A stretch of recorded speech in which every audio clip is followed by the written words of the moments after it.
बोलो जयकारा बोल मेरे श्री गुरु महाराज की जय। सभी गुरुमुख प्रेमियों से जय सच्चिदानंद। तब कितना अच्छा लगता है जब कोई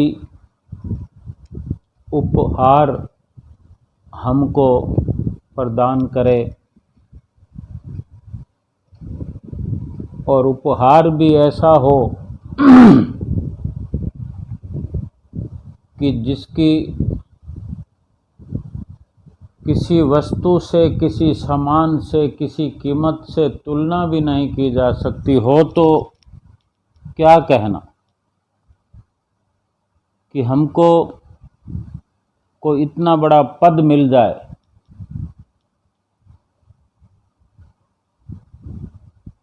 जिसकी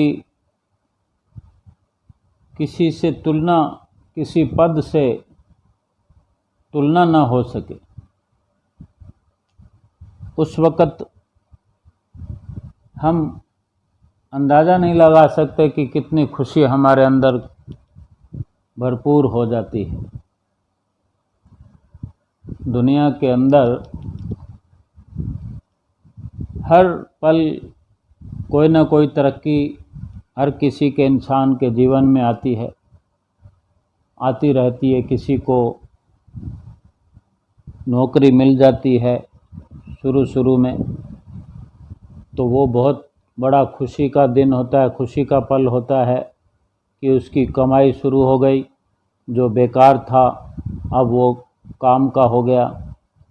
पहले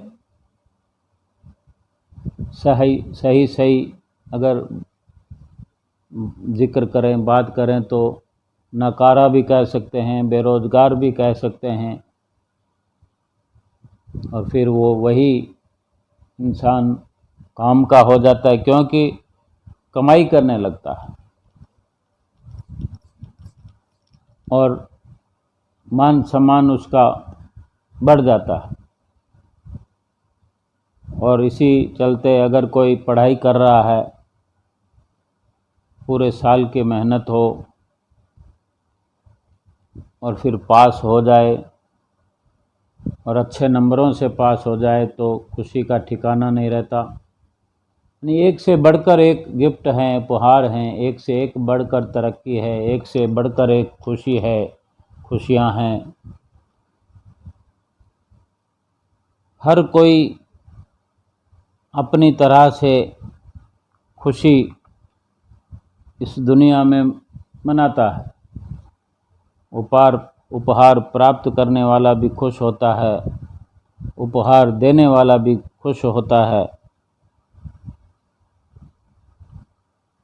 चारों तरफ से खुशी का आलम हो जाता है कि जब जो उनके मित्र होते हैं, संबंधी होते हैं, प्यारे होते हैं, उन सब में वो खुशी की लहर दौड़ जाती है। अगर किसी मिलने वाले को, किसी अपने को कोई पद मिलता है, कोई उपहार मिलता है, कोई इनाम अगर किसी को मिलता है, तो सब किस प्रकार मिलकर खुशी मनाते हैं।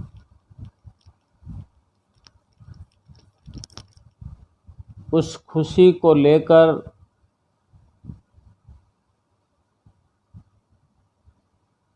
एक ऐसी अपने अंदर उत्तेजना भर जाती है कि वो खुशी संभलती नहीं। ये संसार और संसार के पद वैभव और इनको प्राप्त करने वाला इंसान अधिक देर तक वो खुशियाँ ठहरती भी नहीं हैं। फिर किसी और खुशी की तलाश इंसान करने लग जाता है, फिर किसी और खुशी की ओर अपनी नज़रें गड़ा लेता है कि अमुक खुशी भी मिलेगी।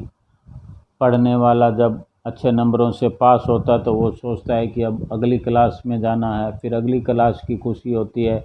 इसके चलते चलते फिर नौकरी की तलाश करने लगता है। नौकरी लग जाने पर फिर नौकरी के प्रमोशनों पर नज़र टिक जाती है कि कब मेरा प्रमोशन होगा, अभी तो बहुत कम सैलरी मिलती है। यानी खुशियों की कमी नहीं है और इच्छाओं की भी कमी नहीं है। हर पल खुशियाँ जीवन में बढ़ती जाएंगी और कामनाएं भी बढ़ती जाएंगी। ना कामनाओं का अंत होता है, ना खुशियों का अंत होता है। ये कहीं ज़िंदगी के अंदर ठहराव नहीं आता। और इन सब के साथ कुछ हम जो अपने श्री गुरु महाराज जी की लीला का, उनकी महिमा का वर्णन करें, अपनी नज़रों को श्री गुरु महाराज जी के चरणों में लगा देते हैं और उस नज़रिए से अगर देखते हैं तो वहाँ भी बहुत प्रकार की खुशियाँ हैं। वहाँ भी मन के अंदर कुछ न कुछ पद की चाह हो सकती है या खुशी हो सकती है, जो पद श्री गुरु महाराज जी अपने गुरुमुख प्रेमियों को बख्शते हैं, कृपा करते हैं, आशीर्वाद करते हैं। सर्वप्रथम तो वहाँ श्री गुरु महाराज जी के चरणों में समर्पित होना और उनके नज़दीकी हासिल होना, उनके आज्ञा और मौज में रहने की, चलने की शुरुआत होना, कितना बड़ा पद है। फिर वहाँ रहते हुए वहाँ भी कई तरह की जिम्मेवारियों को जब श्री गुरु महाराज जी सौंपते हैं तो ये भी बहुत बड़े बड़े गिफ्ट हैं, उपहार हैं। समझने की ज़रूरत है। अपना अपना नज़रिया हर किसी को अपने पद का मान करवाता है, जैसा हमारा नज़रिया होता है। और इन सब के चलते एक श्री गुरु महाराज जी की विचित्र लीला है, उनका भरपूर प्यार है, आशीर्वाद है कि श्री दरबार के अंदर जब श्री गुरु महाराज जी की आज्ञा मौज में रहकर सभी गुरुमुख प्रेमी भक्त लोग हों या भक्तानियाँ हों, एक वक़्त ऐसा आ जाता है जीवन के अंदर कि उनको साधु वेश श्री गुरु महाराज जी प्रदान करते हैं। तो बहुत ही अपने आप में एक सुंदर मौका होता है, एक परिवर्तन का या एक बड़े पद का, कि जब साधु बन जाते हैं उसके बाद में कितने ही सैकड़ों हजारों लोग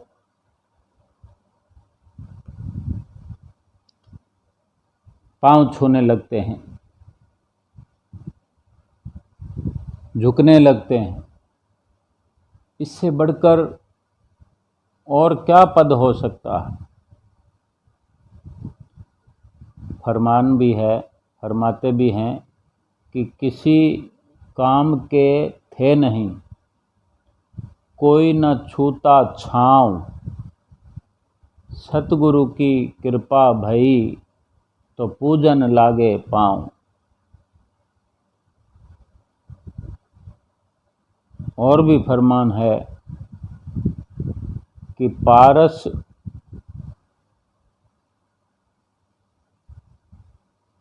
और वो जैसे एक तुलना हो रही है कि एक पारस है जो कि सोने को छू जाए तो पारस के छूने से पारस अगर लोहे को छू जाए, लोहे को छूने से सोना बना देता है लोहे को। तो पारस और संत में एक बराबरी दी गई है कि पारस में ये गुण है कि वो लोहे को इतना मूल्यवान बना देता है, सोने का दर्जा मिल जाता है लोहे को। लेकिन पारस किसी को पारस नहीं बनाता। लेकिन संत के साथ, संतों के साथ, परम संतों के साथ अगर उसका वो बराबरी की ये बात है कि पारस और संत में बड़ो अंतरो जान, वो लोहा कंचन करे वो कर ले आप समान। पारस लोहे को कंचन बना देता है, सोना बना देता है, लेकिन जो संत हैं वो अपने समान बना देते हैं कि वो जब दर्जा देते हैं, ये साधु वेश बना देना या भक्ति में इतना निपुण कर देना कि जैसे श्री गुरु महाराज जी की कृपा हुई कि सभी फिर पांव छूने उनके लग जाते हैं। ये अपने जीवन में एक बहुत बड़ी तरक्की की बात है और बहुत बड़ी जिम्मेवारी भी बढ़ जाती है। सो वो दिन अभी गुरुमुख प्रेमियों, कुछ गुरुमुख प्रेमियों के जीवन में आया अभी 19 अगस्त को, कि जब श्री गुरु महाराज जी अभी श्री प्रयाग धाम में पहुँचे 18 तारीख को, तो दूसरे ही दिन श्री मौज हुई और 10 महात्मा, 10 साधु आपने अपनी मौज से बनाए। जैसे कि शाम को दर्शन खुलते हैं, 5 बजे दर्शन खुले, महात्मा लोगों ने माथा टेका, उसके बाद सत्संग हुआ, सत्संग के बाद प्रसाद बंटा और सब संगत ने माथा टेका। थोड़ी सी संगत थी माथा टेकने वाली। जब संगत ने माथा टेक लिया तो श्री गुरु महाराज जी ने फरमाया जो नए साधु बने, साधु पहले बना दिए थे दोपहर में ही, तो श्री गुरु महाराज ने मौजवश फरमाया कि जो नए साधु बने हैं उन्हें बुलाओ। फिर वो सारे नए बने हुए महात्मा श्री गुरु महाराज जी के नज़दीकी में आए तो श्री गुरु महाराज ने फरमाया कि नाचो। देखो श्री गुरु महाराज जी को कितनी प्रसन्नता हो रही है, कितनी खुशी हो रही है कि उनको इतना बड़ा पद देकर उनसे ज़्यादा श्री गुरु महाराज जी खुश हो रहे हैं। अपने सेवकों को, अपने प्रेमियों का मान बढ़ाकर, उनको उपहार देकर इतनी प्रसन्नता जाहिर करें कि खुद अपने मुखारविंद से वचन फरमाए कि सब नाचो। फिर श्री गुरु महाराज जी ने इशारा किया तो ढोल लेकर आए भगत जन और फिर ढोल बजने लगे। श्री गुरु महाराज जी ने जो फरमाया कि ढोल बजाओ, जब ढोल बजना शुरू हुआ तो जितने नए महात्मा बने थे सबको श्री गुरु महाराज जी ने नचाया। सभी नए महात्माओं ने जब नाचना शुरू किया, नाचना शुरू हुए तो साथ साथ में जितनी भी संगत बैठी थी वो भी सब खड़े हो गए, वो भी नाचने लगे। और इसी प्रकार सब नाचने लगे, नाचते रहे और कोई भी रुका नहीं। फिर श्री गुरु महाराज जी ने इशारा किया कि कुछ लेकर आओ, तो अंदर से सेब और मौसमियों के वो टब लेकर आए। श्री गुरु महाराज ने सेब और मौसमियाँ लुटाना शुरू कर दिया। श्री गुरु महाराज जी सेब और मौसमियाँ लुटाते रहे। इसी तरह श्री गुरु महाराज जी ने सब प्रेमियों को फिर लीला करके निहाल किया। फिर श्री गुरु महाराज जी सबको बार बार आशीर्वाद देते रहे और इसी तरह आशीर्वाद देते हुए मुस्कुराते हुए अंदर की तरफ चले गए। कितनी अलौकिक लीलाएं हैं हमारे श्री गुरु महाराज जी की, जो सुनकर देखकर मन आनंद विभोर हो जाता है और हर पल कुछ न कुछ किसी न किसी को बनाते रहते हैं, संवारते रहते हैं और नए सिरे से नए नए निर्माण करते रहते हैं। यही श्री गुरु महाराज जी की हमारे लिए एक इस जीवन के अंदर अनमोल दात है, सौगात है। ये श्री गुरु महाराज जी की करामात है जो गुरुमुख प्रेमियों को नसीब हो रही है। जितना अपने श्री गुरु महाराज जी का अपने मुँह से शुक्राना करें, बार बार हर पल शुक्राना करें, उतना ही कम है। क्यों कि यही वो घड़ियां हैं इस जीवन की, जिन घड़ियों के अंदर अपनी जीवात्मा को भव सागर से पार करने का हमें मौका मिल रहा है। भक्ति के क्षण, भक्ति के कण एकत्र करते हुए हम इस जीवन की सफलताओं का परचम लहराते हुए, इस जीवन का सफ़र तय करते हुए, इस लोक से भक्ति के मार्ग पर चलते हुए, ये सफ़र तय करते हुए परलोक गमन करने की हर पल हर घड़ी तैयारी में हैं, तैयारी कर रहे हैं और कदम दर कदम चलते जा रहे हैं। इस जीवन की बाजी जीत कर अपने प्रभु के साथ मिलकर प्रभु के धाम पहुँचने का एक बहुत बड़ा लक्ष्य हम हासिल कर रहे हैं।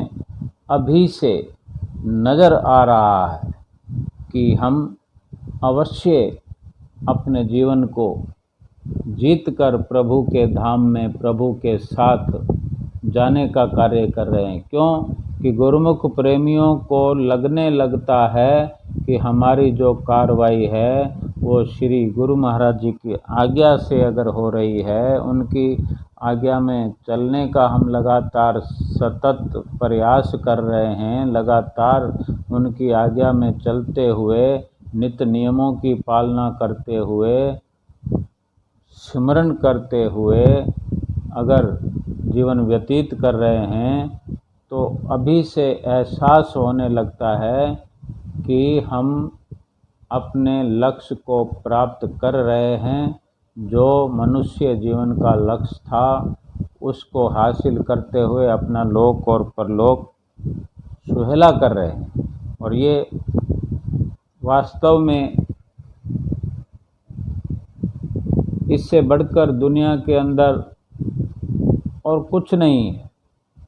इसी दुनिया में रहते हुए, काम व्यवहार करते हुए, सब कुछ खाते पीते पहनते, जिस तरह पंचम पातशाही गुरु महाराज जी नित्य प्रति फरमाया करते कि खाओ पियो खुशियाँ मनाओ, बात ना भूलो एक, श्री आरती पूजा सेवा सत्संग सुमरन चाहे बाधा पड़े अनेक। बोलो जयकारा बोल मेरे श्री गुरु महाराज की जय।